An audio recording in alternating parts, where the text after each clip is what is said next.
예수님께서 제자를 부르실 때에 그 제자들을 면접 보고 뽑지 않으셨어요. 그리고 또 어떤 테스트나 검사를 하신 적도 없으십니다.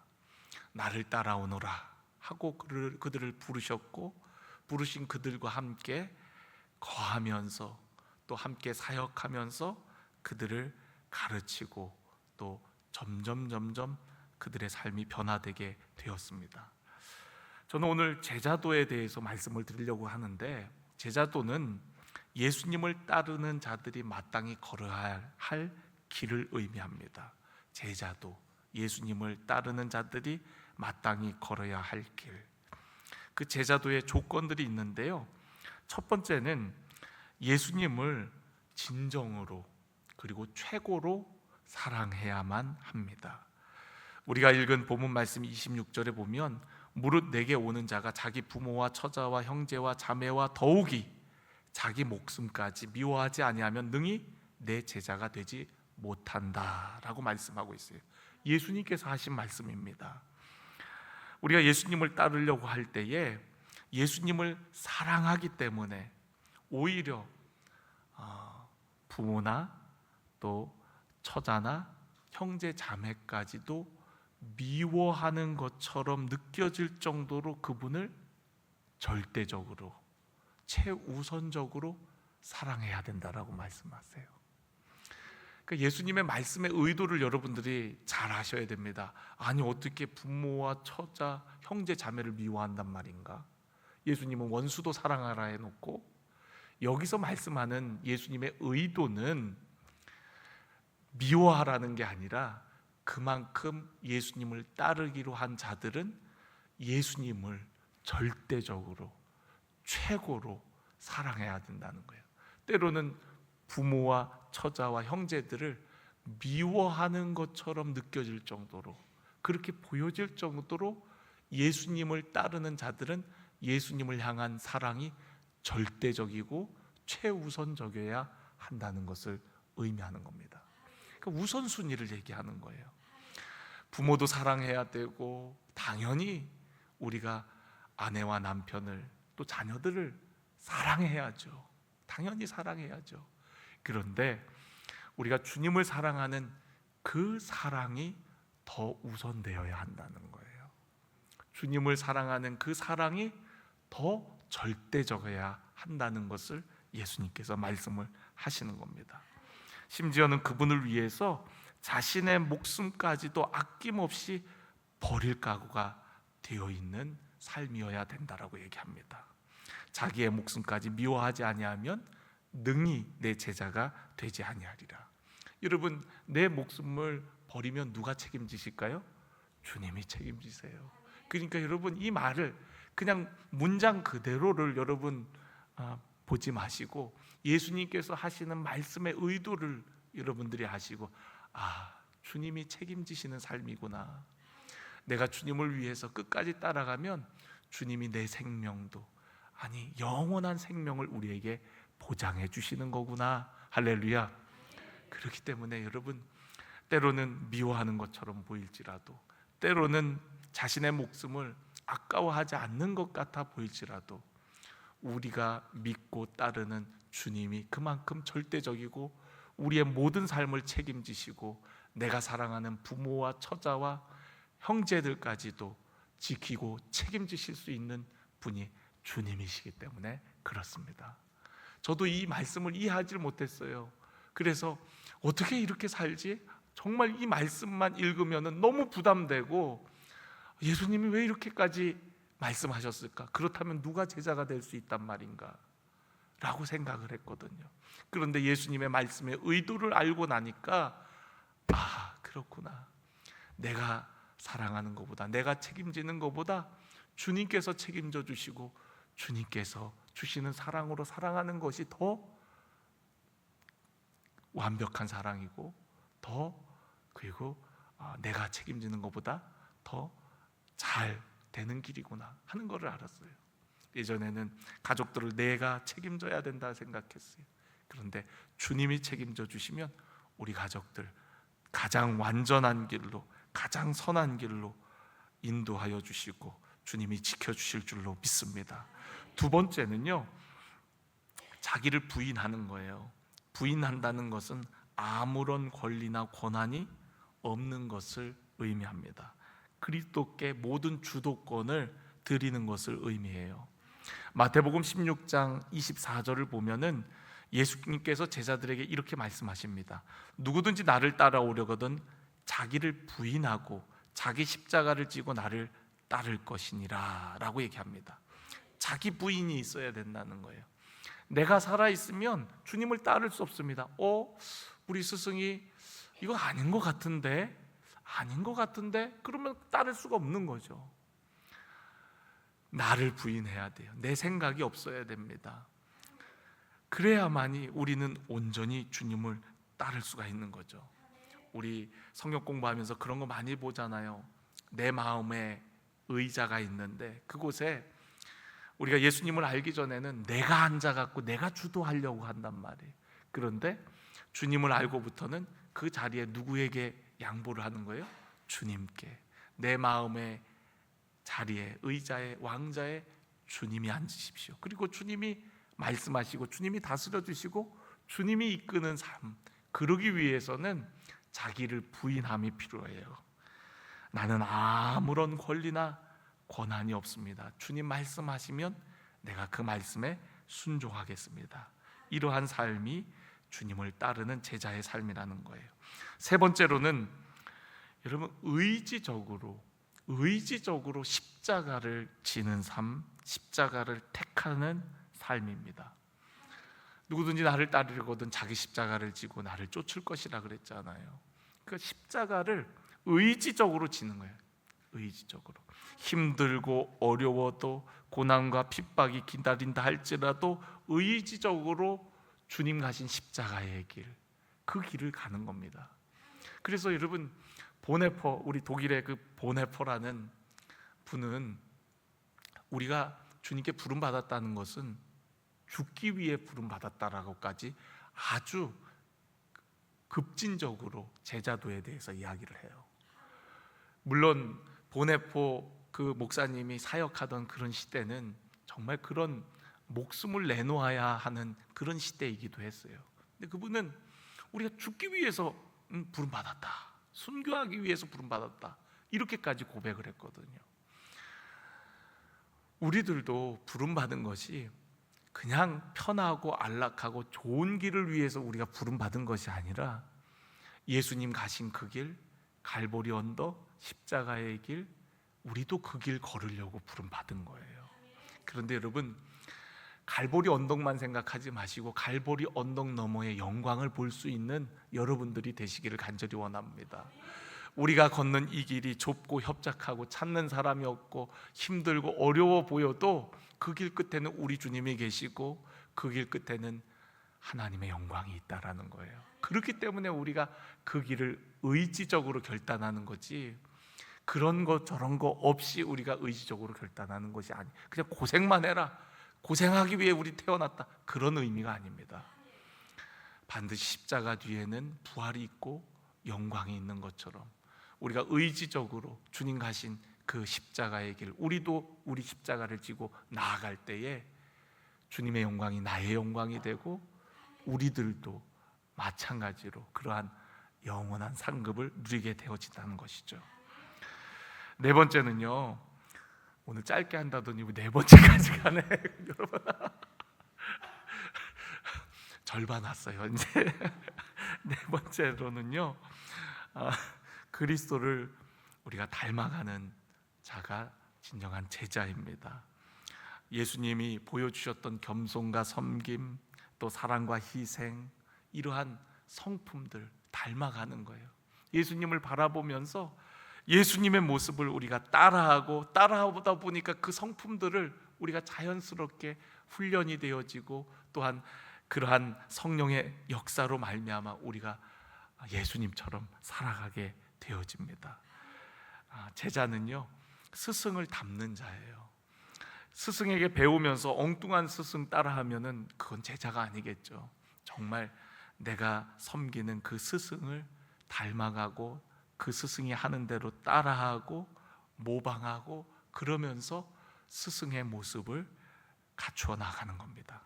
다섯 번째는요, 예수님께 속한 모든 이들을 진정으로 사랑하는 거예요.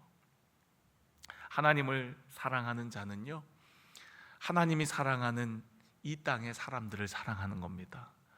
그래서 하나님 사랑, 이웃 사랑은 아주 밀접하게 연관이 되어 있어요. 마치 하나님을 사랑하는 것은 나무라고 할 때에 이웃 사랑은 마치 열매와 같습니다. 우리가 하나님을 사랑하면 이웃 사랑이라는 열매를 당연히 맺게 되어지는 거예요.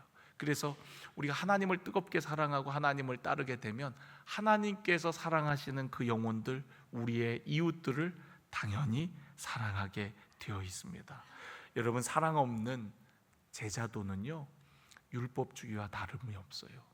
아무리 천사의 말을 하고 예언하는 능력이 있어서 거창한 말을 하고 막 그런다 할지라도 사랑이 없으면 아무것도 아니고 울리는 꽹과리와 같다 그랬어요. 아무것도 아닌 거예요. 사랑이 있어야 돼요. 하나님을 뜨겁게 사랑하고 또한 하나님께서 사랑하는 그 영혼들을 사랑하는 삶, 그것이 바로 제자인 줄로 믿습니다. 또한 제자는요, 지속적으로 끊임없이 포기하지 않고 주님을 따르고 주님을 순종하는 삶입니다. 오늘 여기 말씀해 보면 망대를 지으려고 할 때에 얼마가 들지, 그것을 다 마칠 수 있을지 계산하지 않겠느냐라고 얘기했어요. 또 어떤 임금이 다른 나라와 싸울 때에 우리가 가지고 있는 군사를 가지고 이길 수 있을지, 대적할 수 있을지 헤아리지 않겠느냐. 그 얘기는 우리가 끝까지 이 일을 마치기까지 할 수 있을지 그러한 각오와 결단이 필요하다는 것을 의미합니다. 그러니까 중도에 포기하지 않는 것이 중요해요. 이번에 1:1 제자 양육을 했던 6명의 분들이요, 참 놀랍게도요, 3달 넘는 과정, 13주에서 14주 정도 모였는데 단 한 사람도 한 번도 늦거나 빠진 사람이 없었다는 거예요. 제가 할 때는 그렇게 많이 늦고 빠지고 그러더니 어쩜 이렇게 제가 안 하니까 이렇게 한 번도 늦거나 빠지는 분 없이 정말 성실하게, 정말 너무너무 성실하게 그 3달 넘는 과정을 그렇게 사모함으로 기쁨으로 모이셨다는 게 참 너무 감사해요. 예. 우리가 어떤 일을 시작할 때에 포기하지 않는 것이 중요합니다. 우리가 선을 행하다가 때가 되면 거두게 되는 거거든요. 그런데 우리가 중간에 낙심하고 포기해버리면 아무것도 얻는 게 없는 거거든요. 저는 여러분들이 끝까지 포기하지 않고 어떤 일을 꾸준히 성실하게 감당하시기를 바랍니다. 주님은 잘하고 못하고를 떠나서 그런 성실한 사람을 기뻐하시고 또한 그러한 자에게 은혜를 베풀어 주실 줄로 믿습니다. 마지막으로 여러분, 제자는요, 모든 것을 버리고 그분을 쫓는 거예요. 오늘 여기 33절에 보면 이와 같이 너희 중에 누구든지 자기의 모든 소유를 버리지 아니하면 능히 내 제자가 되지 못하리라 라고 말씀하고 있습니다. 모든 소유를 버려두고 주를 쫓으라는 거예요. 우리는 청지기일 뿐입니다. 우리에게 주신 것은 다 주님의 것이에요. 주님을 따르는데 방해가 되는 것이 있다면 그 모든 것도 버릴 수 있는 각오가 필요하다는 거예요. 내려놓음이 필요하다는 겁니다. 주님을 온전히 따르기 위해서는 우리가 불필요한 것들을, 세상적인 것들 내려놓을 수 있어야 된다는 거예요. 실제로 예수님의 12제자 중에 베드로와 야고보와 요한은 예수님을 만나고 배와 그물을 버려두고 예수님을 쫓았습니다. 그래서 마태복음 19장 27절에 보면 베드로가 예수님께 이런 얘기를 해요. 보소서, 우리가 모든 것을 버리고 주를 따라 싸운즉 그런즉 우리가 무엇을 얻으리까? 라고 예수님께 질문을 해요. 그랬더니 예수님께서 이렇게 말씀하십니다.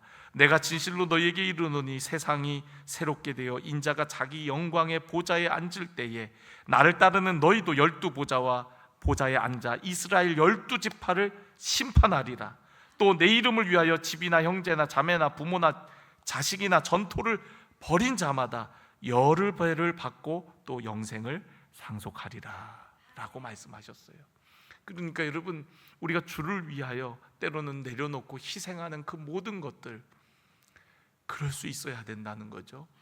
근데 그렇게 한 자들에게는 하나님께서 천국의 상급을, 또 영생을 약속하고 계시다는 것, 주님께서 그렇게 약속하고 계시다는 것을 우리에게 보여주고 있습니다. 저는 오늘 여러분들이 다 주님을 따르는 참된 제자들이 되기를 원합니다.